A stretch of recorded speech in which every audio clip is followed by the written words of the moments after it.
I grew up in a small rented house where the walls were thin enough to hear every argument and every suppressed sob.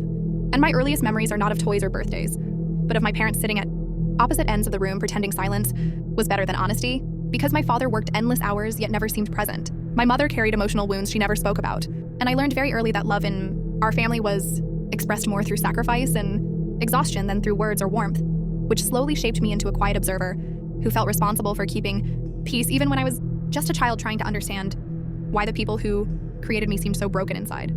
As I grew older, the cracks in our family became deeper and more painful because my father lost his job during a financial crisis, and with it, he lost his sense of identity, dignity, and patience, which turned our home into a place filled with tension where every small mistake felt like a personal failure to him. My mother responded by becoming emotionally distant and numb, and I found myself standing between them like an invisible wall, translating anger into silence and sadness into fake smiles, all while carrying the guilt of wishing I could escape a home that needed me but was slowly suffocating me at the same time.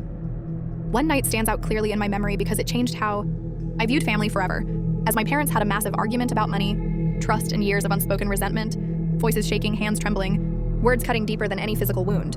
And when my mother finally broke down crying and said she felt alone even while being married, I realized that family issues are not sudden explosions, but slow-burning fires that destroy people quietly. And I sat on the stairs listening to everything, realizing that love can exist alongside deep pain and still fail to save people from hurting each other.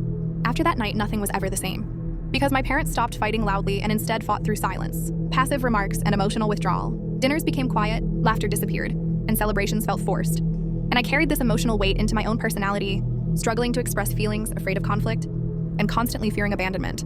Because growing up in a broken emotional environment teaches you that stability is temporary and that even the people who promise to stay forever can slowly drift away without ever saying goodbye. When I finally moved out for college, I thought distance would heal everything. But instead, it revealed how deeply our family issues had shaped me.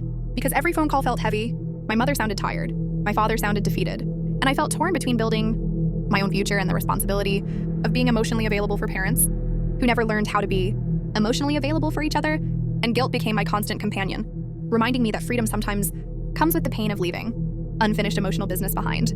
Years later, when my father fell seriously ill, our family was forced back together under one roof, and old wounds reopened instantly. Yet something was different this time. Because illness stripped away pride and forced honesty, my father apologized in broken sentences for his anger and absence. My mother admitted how lonely she had been for years. And I realized that family issues do not disappear with time, but they can soften when people are finally too tired to pretend. And those moments of raw truth were both heartbreaking and healing at the same time. After my father recovered, our family did not magically become perfect, but we became more real, more fragile, and more aware of each other's pain. And I understood that emotional family issues leave permanent marks, but they also teach empathy, resilience, and understanding, because loving imperfect people requires accepting their flaws without losing yourself.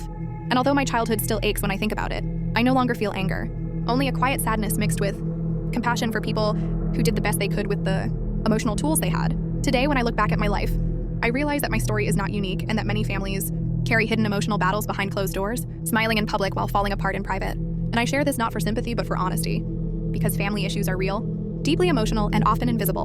And if someone reading this feels seen or understood, then maybe our shared pain becomes a little lighter, proving that even broken families can still produce people who choose understanding over bitterness and healing over silence.